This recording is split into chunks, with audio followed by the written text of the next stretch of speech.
Hello, my name is Jared Brennan. I am currently enrolled as a student in the Auburn Building Construction Science program. Today, I'm going to talk about some of the basic concepts of structures that we have learned during our BSCI 2400 Structures class. So, what is a structure? Structure is an arrangement of and relation between structural elements in order to transfer the force of loads from point of implementation to the ground. This just means you want to be able to transfer force or loads from wherever they are applied on the structure through the structural elements down to the ground in order for the structure to be safe. Now, structures can take the form of many different types. For example, a structure can be buildings like a apartment building, office building, house, anything like that, bridges, towers, etc. Next, we're going to talk about the forces that are applied on any given structure. There are two main types with different subcategories. Forces are applied to every structure.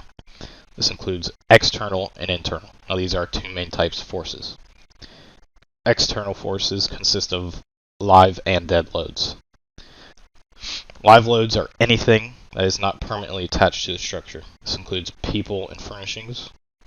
Wind, snow, and any other weather is considered a live load as well. Now, dead loads are always permanent loads. Anything that is permanently attached to the structure is considered to be a dead load.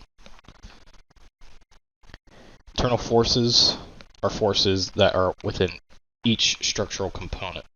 These forces result in either tension or compression. So, this means if you were to take a singular component away from the building and look at it, you'll be able to look at the forces that are applied to just this component individually, and it would result in either tension or compression on it, a push or a pull. These components include tension members, compression members, beams, trusses, cables, and arches.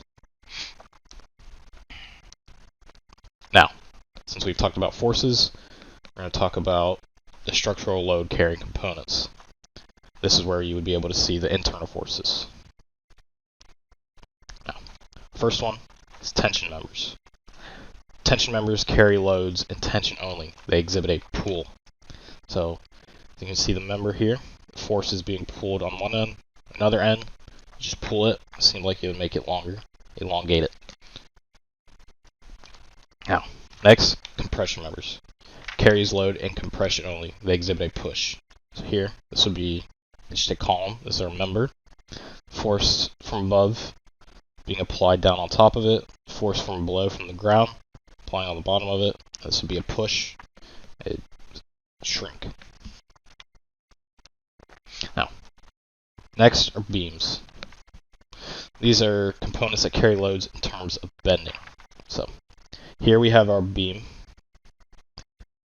and then right above it, these arrows represent the load or force on the beam.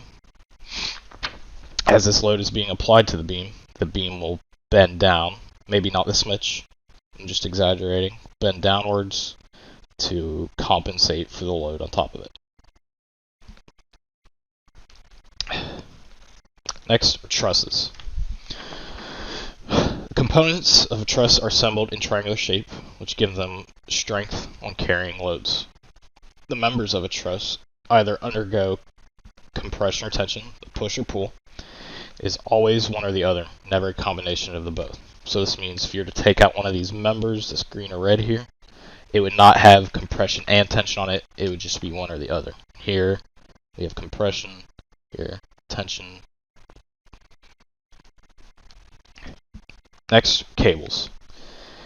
Cables carry loads in tension, and they change shape with the change in load. So normally you see this on a bridge. So as the load changes, moves far away, increases, anything like that, the cable will change in order to compensate for the change in load. Now our last component are arches. Arches work almost exactly opposite of cables. They carry loads in compression. So This diagram, you can see the load from above coming down on the arch, is transferring it to the bottom. You can't see the load pushing up on it, it'd be compression, just like the columns. And that is it. We've talked about the definition of a structure, loads applied on a structure, and their subcategories. And then we talked about all the components that undergo these loads in the internal force category.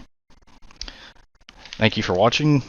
I hope you enjoyed my basic concepts of structures that I have learned so far.